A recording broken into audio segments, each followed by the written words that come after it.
Ready to move in premium triplex villas at Bachapalli APR Projects. వందే ముకుంద ప్రియం వందే భక్త జనాశ్రయం చ వరదం వందే శివం శంకరం గజాననం భూతగణాధిసేవితం కపిత్త జంబూ ఫలచారు భక్షణం ఉమాసుతం శోక వినాశకరం నమామి విఘ్నేశ్వర పాద పంకజం. శృతి స్మృతి పురాణానాం ఆలయం కరుణాలయం నమామి భగవత్పాద శంకరం లోకశంకరం.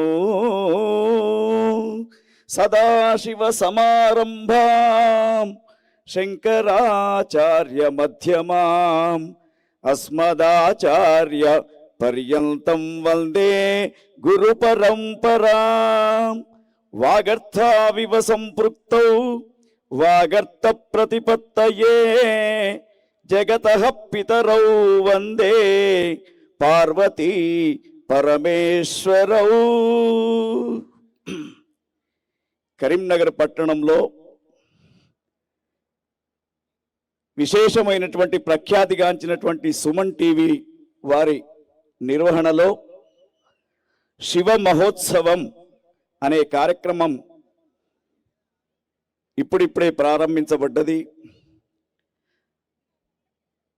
మహాకవి విచ్చేసి ఉన్నారు ఇప్పటికే.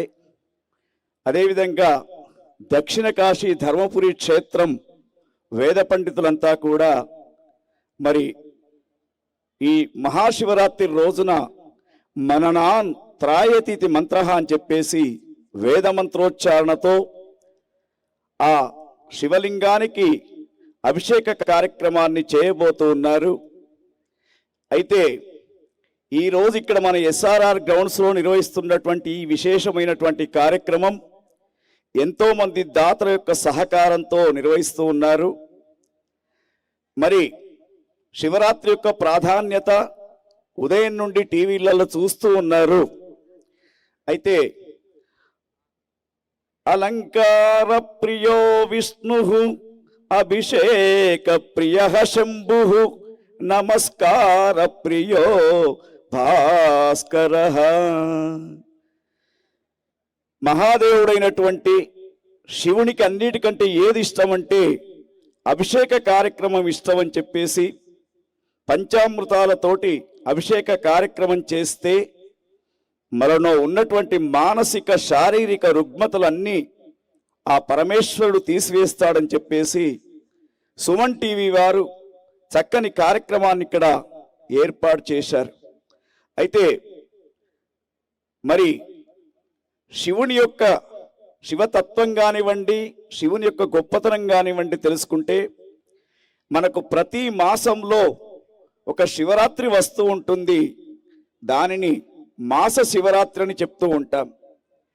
బహుళ పక్షంలో చతుర్దశి రోజున మాస శివరాత్రి వస్తూ ఉంటుంది. మరి మాఘమాసం బహుళ తృతీయ ఉపరి చతుర్దశి రాత్రి 9 గంటల ప్రాంతంలో ప్రారంభం కాబోతుంది. కాబట్టి ఈరోజు మహాశివరాత్రిగా మరి 1675వ సంవత్సరంలో ఇదే విధంగా మహాశివరాత్రి తిథి ద్వయంతో అంటే తదియ చతుర్థి కలిపి ఒక్కసారి రావడం జరిగింది. చాలా సంవత్సరాల తర్వాత అదే శుక్రవారం మళ్ళా శివరాత్రి రావడం జరిగింది. మహాదేవుడైనటువంటి లయకారుడైనటువంటి ఆ యొక్క పరమేశ్వరునికి చెంబెడు నీళ్లు పోసి ఒక పత్రిదళాన్ని సమర్పిస్తే సంతోషపడే దేవుడు త్రిదళం త్రిగుణాకారం త్రినేత్రంచ త్రియాయుధం త్రిజన్మ పాప సంహారం ఏకబిల్వం శివార్పణం అని చెప్పి మనము ఆ యొక్క శివుని యొక్క అర్చనను చేయవచ్చు.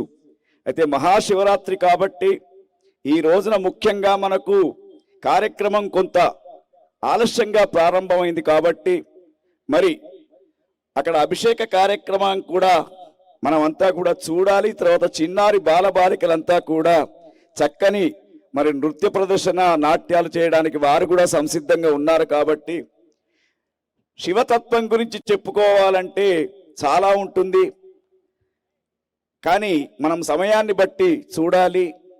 మహాదేవుడైనటువంటి ఆ శివుడు బ్రహ్మ విష్ణు ఇద్దరు కూడా నేను బ్రహ్మము నేను బ్రహ్మము అని చెప్పేసి ఒకరికొకరు పోట్లాడుకొని అస్త్రాలు సంధించుకునే సమయంలో మరి ఇదే రోజు బహుళ చతుర్దశి, మాఘ బహుళ చతుర్దశి అర్ధరాత్రి 12 గంటలకు ఒక జ్యోతిర్లింగ స్వరూపంగా ఆవిర్భవించాడు ఆ యొక్క మహాదేవుడు. ఆవిర్భవించిన తర్వాత మనం శివరాత్రి అనగానే జాగరణ ఉపవాసం అని అనుకుంటున్నాం, కానీ చాలా విశిష్టత ఉంది. హాలాహలం బయలుదేరినటువంటి రోజు, పరమేశ్వరుడు హాలాహలాన్ని స్వీకరించినటువంటి రోజు మరి ఈ రోజే అని చెప్పబడుతూ ఉంది.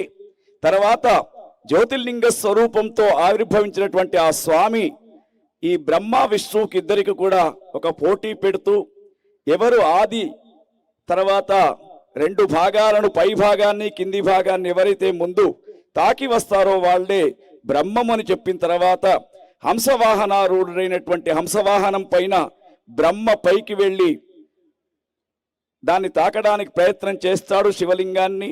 కింద వరాహ స్వరూపంతో విష్ణు భగవానుడు వెళ్ళి కొద్ది దూరం వెళ్ళిన తర్వాత ఇక నాకు అందదు దొరకదనుకొని పైకి వచ్చేసి నేను ఆ శివుని యొక్క ఆది భాగం చూడలే అని చెప్పేసి చెప్తాడు. కానీ పైన బ్రహ్మ వెళ్తూ వెళ్తూ ఉంటే ఒక కేతకీ పుష్పము కిందికి జారుతూ ఉంటుంది, ఒక ఆవు కూడా కిందికి వస్తూ ఉంటుంది. వారిద్దరితోటి అబద్ధ సాక్ష్యం చెప్పించాలని చెప్పేసి బ్రహ్మ అనుకుంటాడు. కిందికి రాగానే పరమశివుడు అడుగుతూ ఉంటాడు. జ్యోతిర్లింగ స్వరూపం ఉన్నటువంటి స్వామి సాకార నిరాకార రూపంలో కనబడుతూ ఉంటాడు మనకు.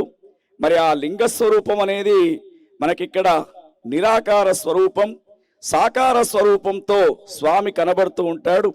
మరి ఆ స్వామి బ్రహ్మను అడుగుతాడు, నా పైభాగాన్ని నువ్వు వెళ్ళావా అంటే సాక్ష్యాలున్నాయి 2 అని చెప్తాడు.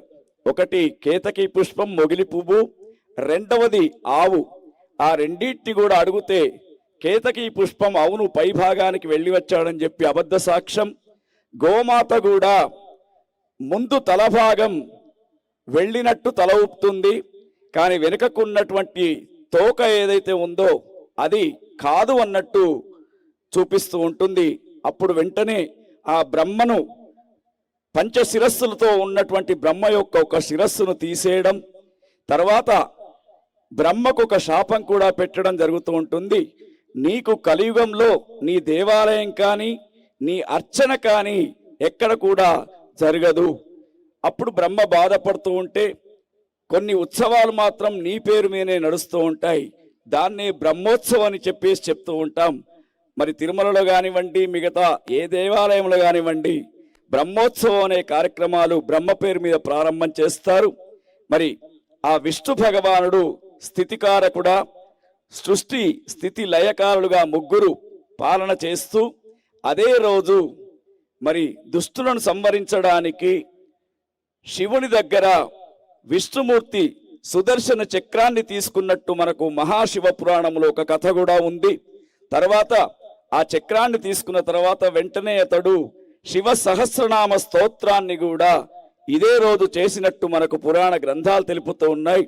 అట్టి జ్యోతిర్లింగ స్వరూపుడుగా ఆవిర్భవించినటువంటి ఆ స్వామికి అందుకే అభిషేక ప్రియుడు శివుడైతే అలంకార ప్రియుడు విష్ణువు, నమస్కార ప్రియుడు సూర్యుడు. కాబట్టి ఆ పరమశివునికి పంచామృతాలతోటి వేద మంత్రోచ్చారణతోటి అభిషేక కార్యక్రమం జరుగుతూ ఉంటుంది. అది కాగానే చక్కని సాంస్కృతిక కార్యక్రమాలు వేదిక పైన ఉంటాయి.